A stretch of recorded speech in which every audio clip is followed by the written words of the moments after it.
He was just a gardener trying to get to work. One splash of mud changed his life. The man who mocked him had no idea someone powerful was watching. It was a humid, quiet morning in New Orleans. The sky was hazy, and the sidewalk still glistened from last night's downpour. Jackson, a young black man in his early 20s, walked carefully along the roadside, holding his small lunch bag and a pair of worn gardening gloves.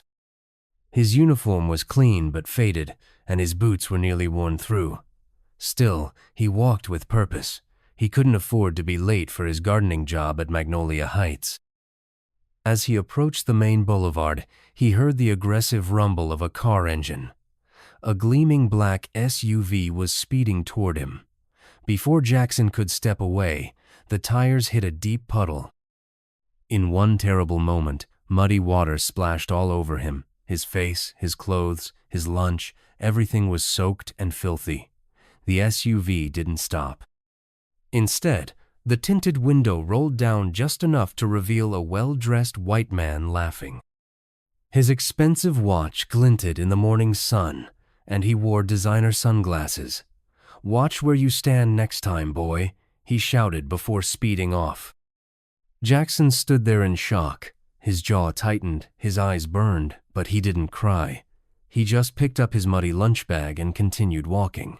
From across the street, a silver sedan sat quietly. Inside was a woman named Sophia, a silent observer. She had witnessed everything, the splash, the laugh, the dignity in Jackson's face. Sophia's eyes narrowed. She recognized the rich man, Richard. He was known for his real estate empire and his arrogance. But what he didn't know was that today his actions had been witnessed by someone who believed in justice. She picked up her phone. "Find out who that young man is," she said calmly. "I want to know everything." Jackson arrived at Magnolia Heights looking like he'd been dragged through a swamp.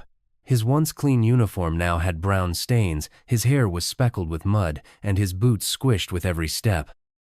As he entered through the service gate, his supervisor, Mrs. Winters, frowned. "Jackson, you're late, and what is this mess?" she snapped. He lowered his eyes. "I was splashed by a car. I tried to clean up." "No excuses," she interrupted. "Get to work. The gardens need to be perfect before the charity luncheon." Jackson nodded and walked toward the tool shed. His co-workers glanced at him. Some shook their heads in pity, but no one spoke. No one helped. He changed into a spare shirt, wiped his face, and got to work like nothing had happened. But inside, Jackson was seething. He thought of his younger brother back at home, still sleeping in their small apartment. He thought of the job he couldn't afford to lose, so he pushed through. Meanwhile, Sophia sat in her office, a sleek glass building downtown. She wasn't just any woman.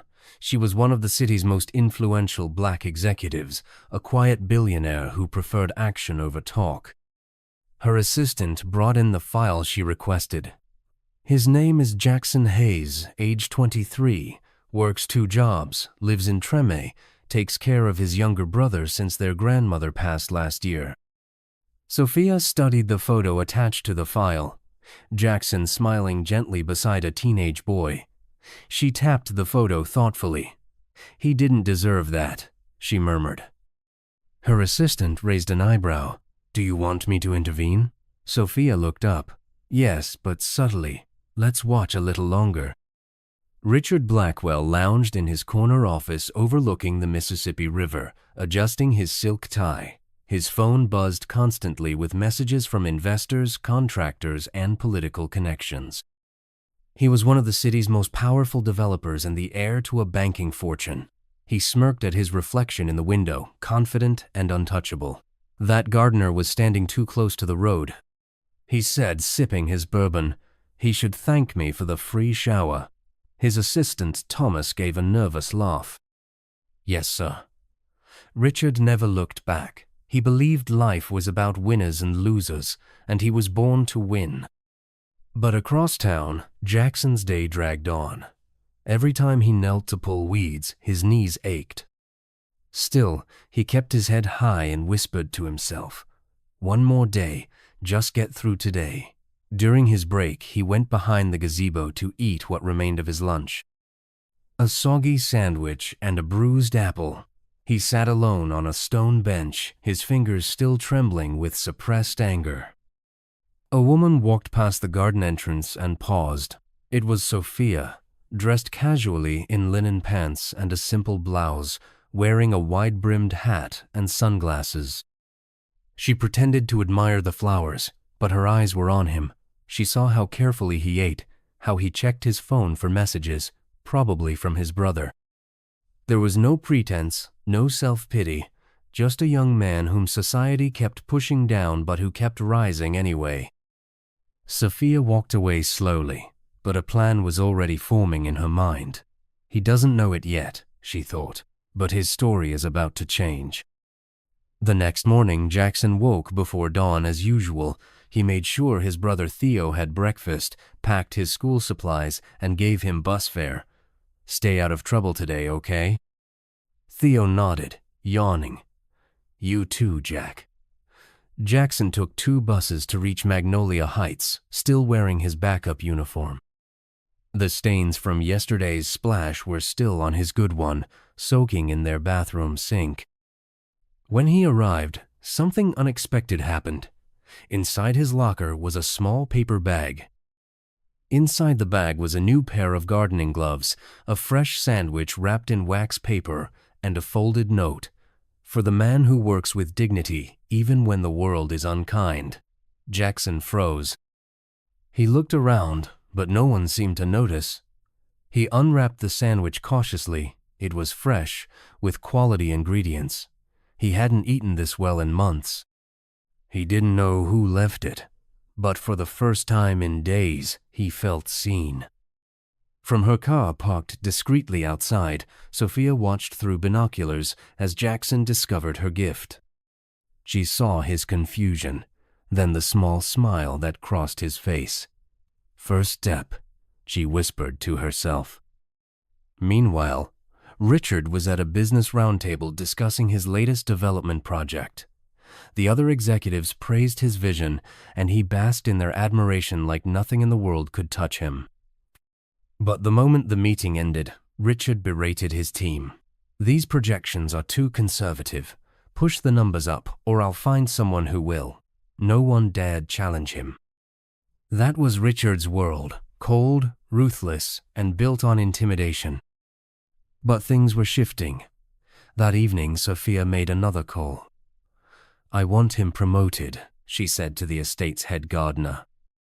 "Find a reason," quietly. The head gardener hesitated. "He's just a groundskeeper." Sophia's voice turned firm. "He's not just anything." Jackson was trimming hedges when the head gardener approached. "Hayes," he said, looking at his clipboard. Jackson straightened up, nervous. "Starting Monday, you're moving to specialty gardens and greenhouse management. Better pay, more responsibility." Jackson's eyes widened. "Sir, are you sure?" "I didn't apply for any." "It's been decided," he cut in. "You've got a good eye for detail." The moment the head gardener walked away, whispers began. Specialty gardens? For him? Must be some kind of quota thing. Jackson heard it all, but said nothing. He had no idea why his fortune was changing, but he welcomed it. He shared the news with Theo that evening, and his brother punched his arm playfully. "See? Good things happen to good people." Meanwhile, Sophia continued observing from a distance. She visited Magnolia Heights more frequently now, always in disguise. She watched Jackson's meticulous work, his patient teaching of newer staff, the way he treated the gardens like they were his own, even though he could never afford to live in such a place. She admired him deeply, but hadn't yet introduced herself properly. That same week, Richard received a strange envelope at his office. Inside was a photograph, grainy but unmistakable. It showed his SUV splashing mud on Jackson. A note was attached. "Not everyone forgets." Richard's face flushed. "Who sent this garbage?" He crumpled the note and threw it away, but something in his chest tightened. For the first time in years, he felt exposed. Back at Magnolia Heights, Jackson found another note in his locker. Your hands create beauty from nothing. The world notices, even when people pretend not to. He stared at it, puzzled, but moved. He didn't know who was behind these messages, but something was happening, and for once, it felt like something good. Jackson stepped into the specialty gardens for the first time as their caretaker. The air smelled different, exotic flowers, rich soil, expensive fertilizers. The greenhouse glass sparkled in the morning sun, and rare plants from around the world waited for his touch. He moved carefully, trying not to seem out of place, but his work was exceptional. Every plant thrived under his care. One visitor watched him quietly from a nearby bench. It was Sophia again, in a flowing summer dress, hidden behind her hat and a book. She observed how he worked, how he spoke softly to the plants as if they could hear him. She finally approached. "Excuse me," she said. "Could you tell me about this flower?" Jackson turned and smiled politely. "Yes, ma'am. This is a black orchid, very rare." As they talked, she asked, "How long have you worked with plants?" "Since I was a kid," he replied. "My grandmother taught me. It's hard work, but there's something honest about it." She nodded. "Do you enjoy it?" He paused. "I don't know if anyone dreams of digging in dirt all day, but I'm grateful. I try to leave things better than I found them." She studied him. "You do more than that," she said softly. "You transform them." Jackson gave a small laugh. "Thank you, ma'am." Sophia didn't reveal who she really was. She just watched him return to his work, still smiling. Later that week, Richard sat across from his father in an exclusive club, his frustration barely hidden behind his practiced smile. "Someone's targeting me," he said, swirling his scotch. "First that photo, now whispers about my business practices. It's like there's a campaign against me." His father looked unimpressed. "Or maybe," he said, "someone's just holding you accountable." Richard's jaw tightened. "Please, I haven't done anything others don't do." But deep down, part of him knew he had crossed lines others wouldn't.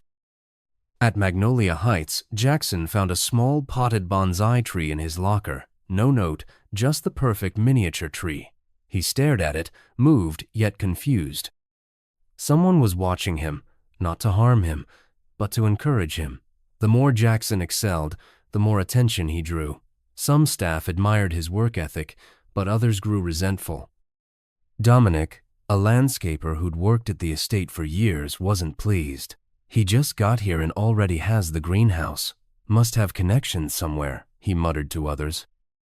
Jackson noticed the cold shoulders and sidelong glances. He tried to focus on his work and ignore the politics. That afternoon, Sophia returned to Magnolia Heights.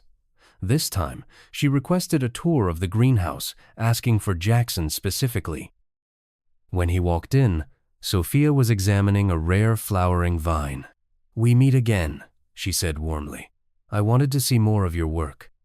Jackson smiled, more confident now in his domain. "Happy to show you around, ma'am." As they walked through the greenhouse, she asked, "If you could do anything, what would it be?" Jackson considered the question. "I'd study botany, maybe landscape architecture, create spaces that heal people. But college costs money, and right now, life's about keeping the lights on." Sophia nodded, committing every word to memory. Later that week, Dominic sabotaged Jackson's work, mixing salt into the fertilizer for the rare plants. The next morning, several valuable specimens showed signs of distress. "What happened here?" the estate manager demanded. Jackson was summoned and questioned. "I didn't do anything wrong," he insisted, his voice steady but his hands shaking. No one seemed to believe him except one person, Sophia. She anonymously requested the greenhouse security footage be reviewed. What it showed was damning, Dominic clearly tampering with the fertilizer. The estate manager apologized to Jackson personally. "I'm sorry for doubting you. Dominic has been terminated." Jackson left the office, relieved but shaken. From her car, Sophia watched. He doesn't even know I defended him, she thought, but soon he will. One evening, Richard scrolled through local business news and froze.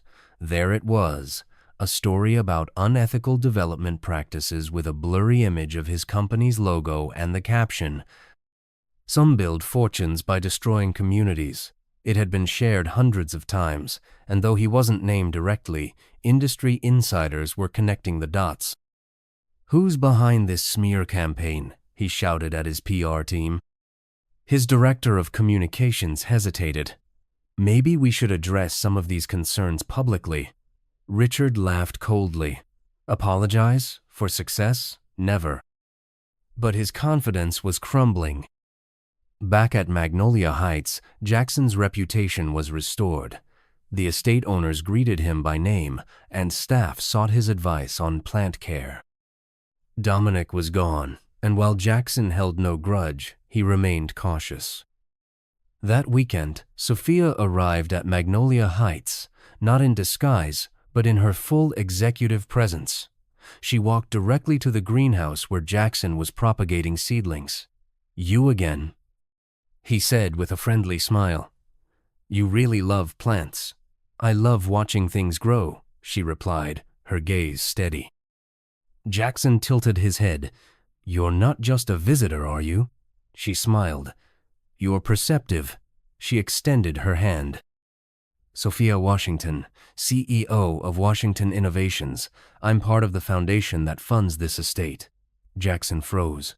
"You're Sophia Washington, the tech pioneer?" "I'm just Sophia," she said gently, "and I've been watching you." "Not in a creepy way," she added quickly, smiling. Jackson laughed nervously. "I saw what happened to you that day, the car, the mud, and how you kept your dignity." His smile faded. "You didn't deserve that disrespect," she continued, "and I couldn't ignore it." He looked at her, unsure what to say. "You don't have to say anything," Sophia added. "Just know that I see your potential." That evening, Jackson walked home slowly, his mind racing, not with anger, but with possibility. For the first time in years, someone with influence saw him as more than just a pair of hands. Someone believed he could be more. The next day, as Jackson waited at the bus stop, a car slowed beside him. He looked up and tensed. It was Richard. He rolled down the window and gave a tight smile. "You're Jackson, right?" Jackson stepped back cautiously. "Yes. You've made quite an impression," Richard said, his tone falsely friendly. "Now people are questioning my business practices." Jackson frowned. "I haven't done anything." Richard leaned closer. "Playing the victim works wonders, doesn't it?" "I never wanted pity," Jackson said firmly. "I just wanted respect." Richard laughed. "You think Sophia sees something special in you. She's collecting diversity points. Don't mistake charity for genuine interest." Then he drove off. Jackson stood there, shaken but resolute. At Magnolia Heights, Sophia waited in the garden pavilion. She had prepared something important. When Jackson arrived for his shift, she waved him over. "What's this?" he asked, seeing an envelope on the table. "A full scholarship," she said. "Landscape architecture program at Tulane. Starts next semester. You'd work here part-time during studies if you want." Jackson's hands trembled as he took the envelope. "Why me?" "Because you create beauty without recognition," she said simply, "and the world needs more of that." Tears threatened at the corners of his eyes. Richard watched from his car parked on the street, unseen. The mud he splashed wasn't just water. It had started something unstoppable, and now the man he mocked was rising higher than he ever imagined. 1 year later, Magnolia Heights hosted its annual garden gala. The grounds glowed with string lights, jazz played softly, and New Orleans elite mingled among the flowers. Jackson walked through the crowd wearing a tailored suit. He didn't have family connections or generational wealth, but he didn't need them. His knowledge, his vision, and his integrity were enough. Guests admired his redesigned Japanese garden. Some even asked for his business card. He wasn't a gardener tonight. He was a landscape artist and student with honors. Sophia stood nearby, watching with quiet pride. She hadn't just offered him opportunity. She had become his mentor and friend. Jackson was called to the podium. The estate owner presented him with an award for excellence in garden innovation. He took a deep breath and addressed the crowd. "A year ago, I was just a man walking to work with mud on my clothes and dirt under my fingernails. I was invisible until one act of cruelty and one act of kindness changed everything."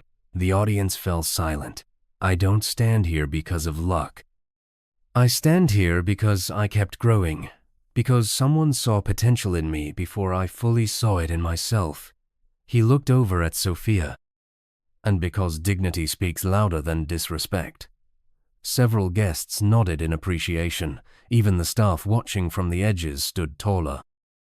Later that night, as the gala ended, Jackson returned to the spot where his journey began, where the SUV had splashed mud on him. The road had been repaved, smooth and clean. He stood there, looking down at the place that had once humiliated him. "What are you thinking about?" Sophia asked, joining him. Jackson smiled, looking at the new path before him.